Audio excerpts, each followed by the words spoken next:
Nous pouvons facilement nous laisser entraîner par l'esprit du monde en recherchant la richesse, le prestige et le pouvoir. Mais nous devons constamment nous rappeler que les voies de Dieu ne sont pas les voies de l'homme. Au nom du Père et du Fils et du Saint-Esprit, Amen. Chers frères et sœurs, Salve Maria, et bienvenue au commentaire de l'Évangile pour aujourd'hui. L'Évangile d'aujourd'hui nous rappelle la manière dont les prophètes de l'Ancien Testament transmettaient la révélation de Dieu en la mettant d'abord en action, puis en parole. Et c'est ce que nous voyons en Jésus aujourd'hui, alors qu'il enseigne à ses disciples quelque chose en les mettant d'abord en action et puis en parole. L'Évangile nous est présenté par Saint Luc, chapitre 9, versets 46 à 50. Et nous y lisons. En ce temps-là, une discussion survint entre les disciples pour savoir qui, parmi eux, était le plus grand. Mais Jésus, sachant quelle discussion occupait leur cœur, prit un enfant, le plaça à côté de lui et leur dit. Jésus, donc, ici, prend un enfant et le place à son côté. Voici donc d'abord l'action. Et maintenant, frères et sœurs, vient maintenant l'enseignement. Celui qui accueille en mon nom cet enfant, il m'accueille, moi. Et celui qui m'accueille, accueille celui qui m'a envoyé. En effet, le plus petit d'entre vous tous, c'est celui-là qui est grand. Donc, frères et sœurs, ici le Seigneur s'identifie, lui est Dieu, il s'identifie à un enfant. À l'époque de Jésus, les enfants n'étaient pas considérés comme très importants. On les considérait comme des moins de rien. Parce qu'ils n'avaient ni statut, ni pouvoir, les enfants n'avaient aucune influence. Ils n'avaient aucune des qualités que les disciples recherchaient pour savoir lequel d'entre eux serait le plus grand. Le Seigneur s'identifie ici donc à quelque chose que le monde ne considérait pas comme très important.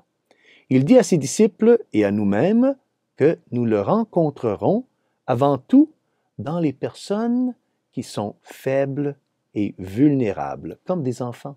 C'est pourquoi il est si facile de manquer le Seigneur. Dans la deuxième partie de l'Évangile d'aujourd'hui, nous voyons les disciples rejeter une personne qui est extérieure à la communauté de l'Église et qui guérit les gens, les personnes, au nom de Jésus.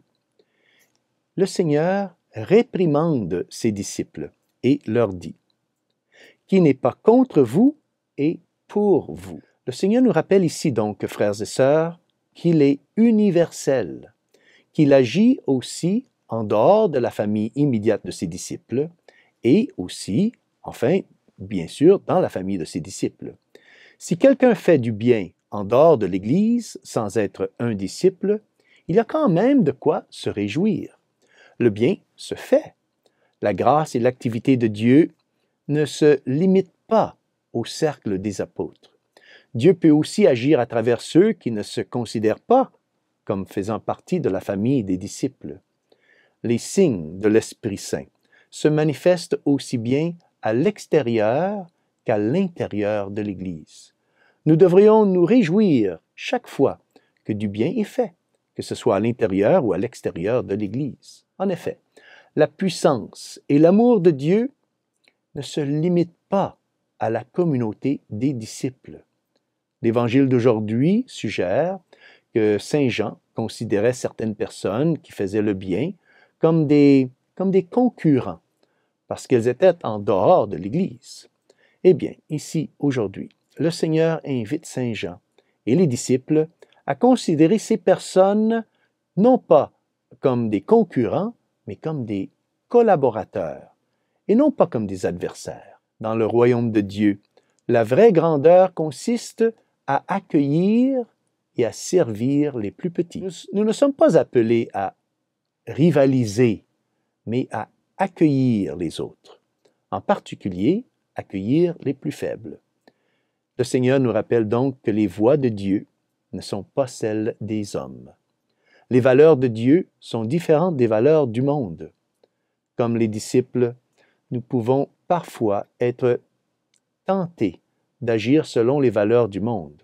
C'est pourquoi il nous est rappelé aujourd'hui que nous devons constamment aligner nos voies et nos manières sur celles de Dieu. Demandons donc à la Sainte Vierge, la mère de Jésus et aussi notre mère, de toujours nous aider à rejeter l'esprit du monde et à embrasser l'esprit de Dieu. Et que Dieu Tout-Puissant vous bénisse au nom du Père et du Fils et du Saint-Esprit. Amen. Salve Maria!